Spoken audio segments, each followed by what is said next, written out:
တနေ့တနေ့ဂိမ်းနဲ့ပဲအချိန်ကုန်နေတယ်တငယ်ချင်းတွေကလည်းလုံးဝမရှိတဲ့ကောင်းလေးတရားကိုရှိပါတယ်ဟာကွာတငယ်ချင်းတွေလို့ချလို့ဂိမ်းဆော့ပါတယ်ဆိုမှစေထိုးလို့မခေါ်တော့ဘူးတဲ့အေးပါကွာမင်းတို့ကတော့မှတ်ထားနော်မင်းတို့ကတော့မှတ်ထားအဲ့ဒါနဲ့ပဲ crash လေးကိုတော်ပြီးတော့မှဖွင့်ပြောလိုက်တာဒီတစ်ခါတော့စော်ရပြီထင်တယ်ကွာစကားပြောတာလည်း2ရက်လောက်ရှိပြီဆိုတော့ဖွင့်ပြောလိုက်တော့မယ်ကွာဒီလိုနဲ့ပဲတငယ်ချင်းစင်းကနေကြော်တတ်တော့ပါတယ်ကြီးပုတ်ပြောက်ပြီးတော့မှာပေါ့ဟာ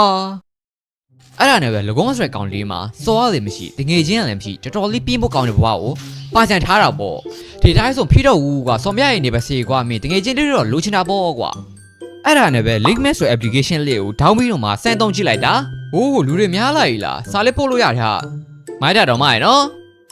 အဲ့လိုနဲ့ပဲဟိုလူနဲ့စကားပြောလိုက်ဒီလူနဲ့စကားပြောလိုက်နေတကယ်ချင်းမိတ်ဆွေအပေါင်းအသင်းတွေအများကြီးရခဲ့ပါတယ်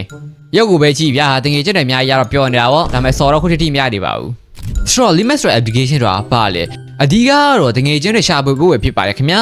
ဒါအပြင်ကမှ game live ကိုပါဗျာ sharing တွေပိုင်းတွေလုပ်လို့ရတယ်ဗျနောက်တစ်ခုကတော့7 minute void game တွေပြီးကြတော့3 minute soul game တွေလည်းရှိတယ်ဆိုတော့တော်တော်လေးမှမိုက်တယ်ဗောနော်ဆိုတော့အခုကြည့်တဲ့သူတွေတကယ်ကျတဲ့တွေလို့ရှိရင်တော့ဒီ application လေးကိုဆန်ပြီးတော့မှသုံးကြည့်လို့ရပါတယ်ခင်ဗျာ